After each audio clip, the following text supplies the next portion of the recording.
that we could provide to those that are really just struggling. I know that COVID has been hard on everyone, but it has been just unbelievable for those that are homeless.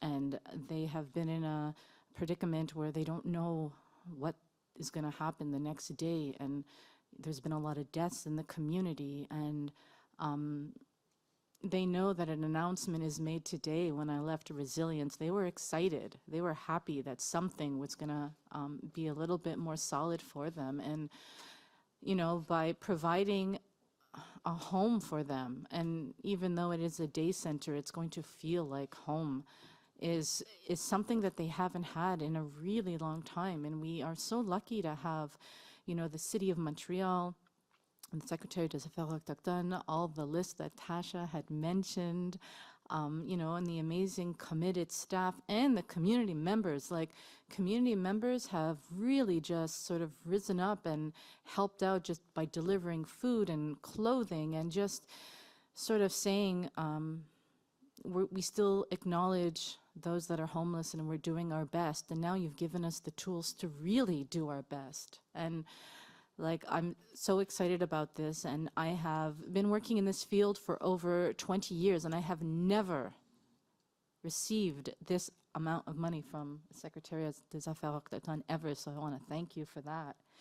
And I am so looking forward to the next steps that are going to happen, and yeah, we'll do another press conference then about it. It's going to be fantastic. So just thanking everyone who's here, everyone who has helped. Tasha Lackman, you're the best. And, you know, I'm just really, really appreciative of all. And, you know, I hope that others also can recognize that we are doing the incredibly tough work to help support this population, and anyone who wants to help us, we would be glad to receive your help, because it does, like, it takes a village, and we've really proven that. So with a varied villagers around the areas, so it's pretty awesome. Thank you so much. Merci beaucoup à vous quatre. On va maintenant passer à la période de questions avec les deux micros. Je demanderai de vous identifier votre média. On va débuter par les questions en français. Une question et une sous-question, s'il vous plaît. Micro 1. Bonjour, je suis agent de TVA. Juste pour ma compréhension, qu'est-ce qu'on fait exactement avec le 6 millions, avec le 2 millions? Avec le 3,6 millions. 3,6 millions, excusez-moi de prendre les chiffres.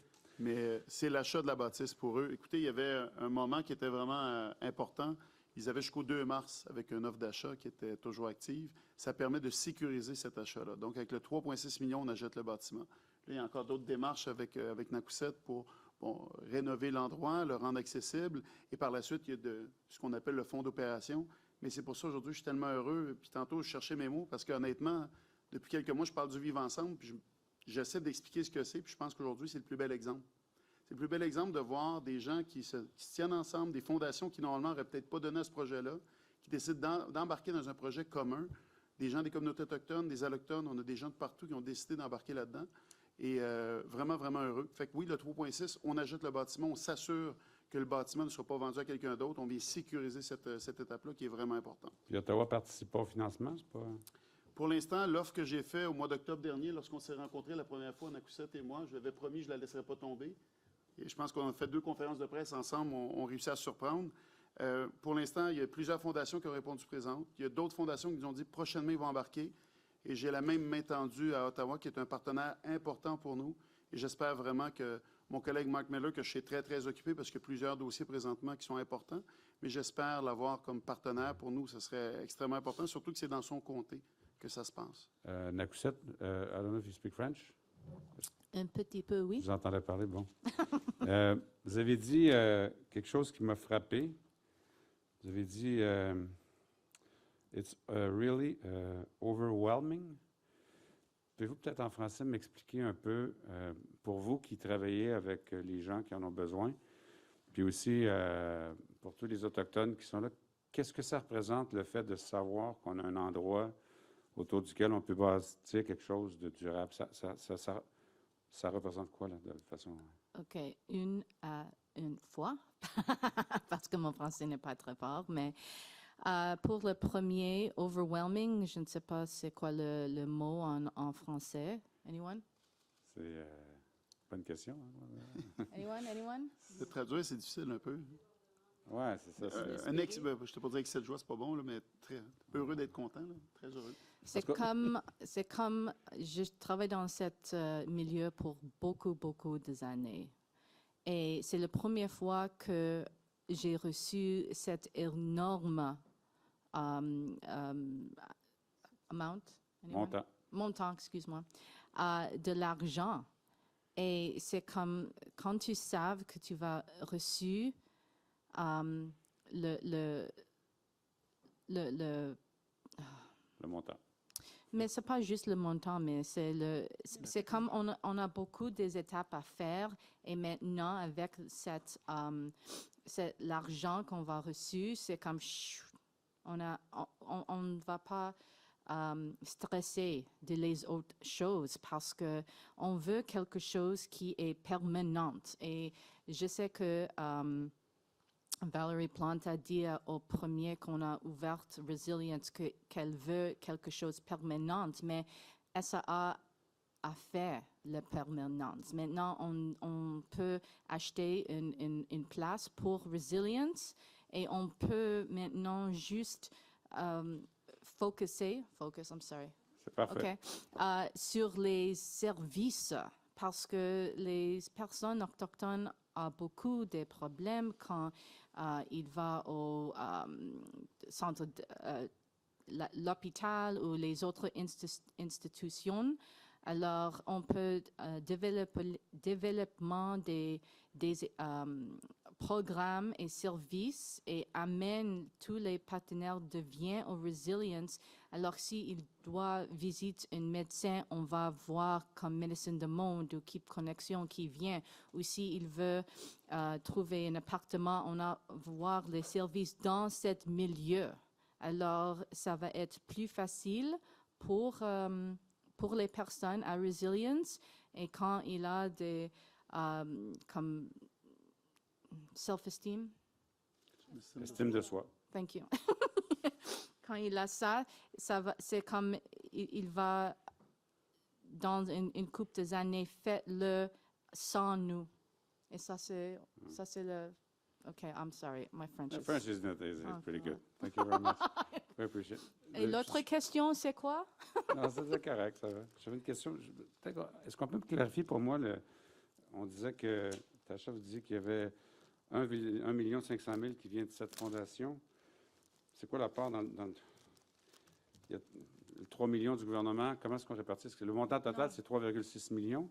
Non, le montant du SAA, c'est 3,6 millions. Et en plus, pour l'achat de l'immeuble, et ensuite, les fondations, dans notre stratégie, étaient, nous, on va sécuriser les opérations de l'organisme pendant 3 ans, qui met en sécurité le SAA pour pouvoir dire, nous, on achète l'immeuble en sachant que les opérations sont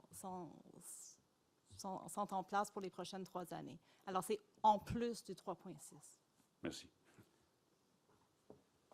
Alors, non seulement on s'assure que la bâtisse va être achetée, mais on s'assure d'avoir des opérations. Et c'est pour ça qu'on parle d'une belle complémentarité.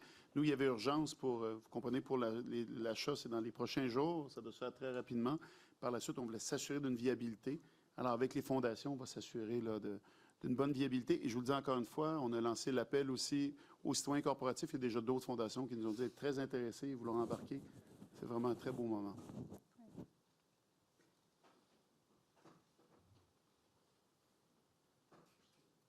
Prochaine question.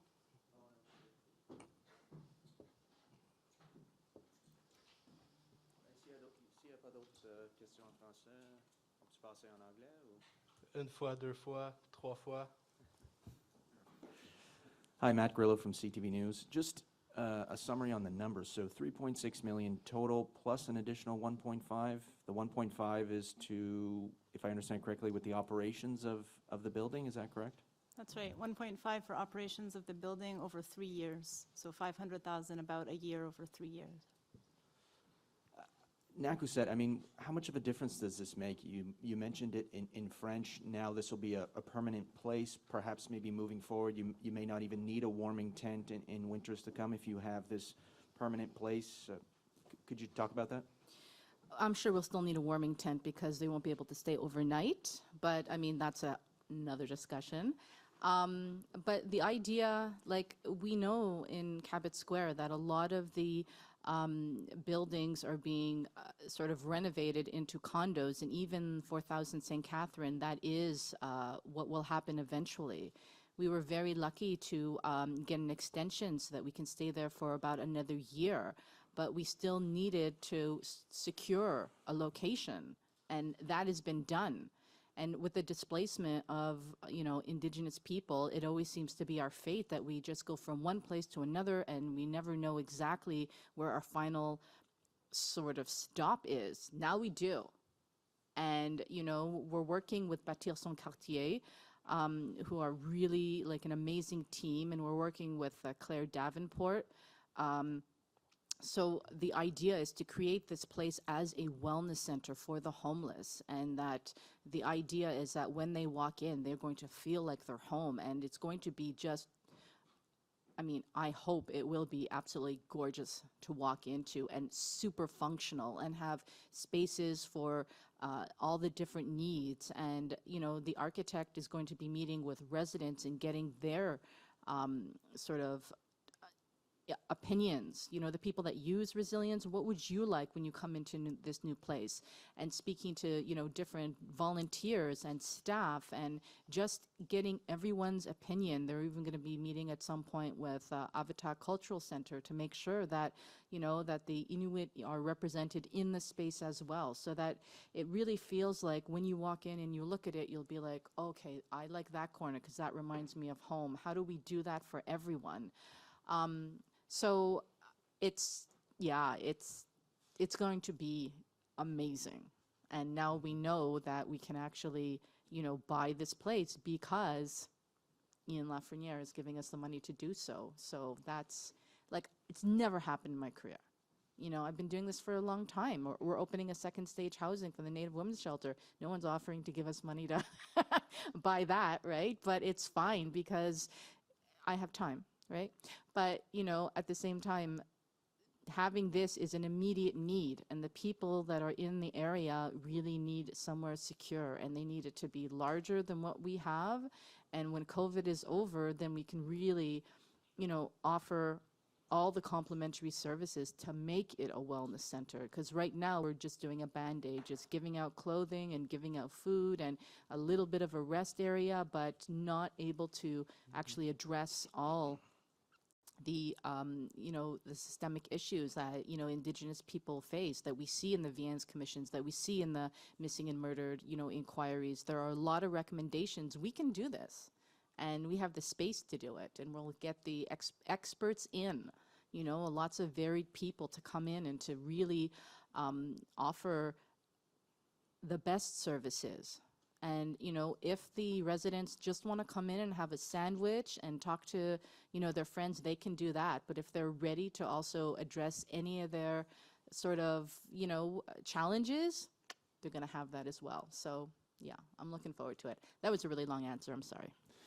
Just a general comment, Minister Lafrenière, about the sale. It's going to go through pretty soon, it sounds like. And then what's the process after that? Is it just getting into the building, renovating it, fixing it up? Sure, and that's the reason why there is a sense of urgency also. Why that is, because we know that the offer was closing very soon, so we had to jump in. And the $3.6 million that we are announcing today, just to make sure that they buy the building. Because I was kind of stressed to see that day center to move out of the neighborhood, like it happened a few years ago with Hopendorf, an example. Why that is, because the pressure is so high, buildings are getting extremely costly, so people are moving out from that neighborhood. We need resources close to the Cabot Square. That's why it's so important for us to jump in now at this moment. And with the presence of different foundations, we can make sure that that project will be living through those years. So, and again, we get room for a different foundation if they want to jump in. This is a perfect example of working together. So we got us, we got the City of Montreal, we do have different people from the private that jumped in. that's a perfect example that working together.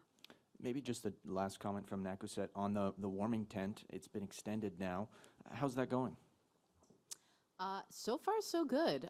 We still have quite a few different nations that are working there. We have the Mohawk Nation that continue to show up in terms of community members that are dropping off food on our security guard. We still have quite a few Innu people that are working there. We have Kekpart. We have the Native Friendship Center. Thank God for them. They're also coming in and helping out. So we're good for the staff. What we're finding, though, is that originally we had, when we first opened, we had 15 people that showed up. We're up to 40 now. So the need is great. And this is why I said this is another news conference, because, you know, the need for sort of a shelter in the area of Cabot Square is definitely, we have the statistics to show that it's something that needs to happen. We're lucky to have the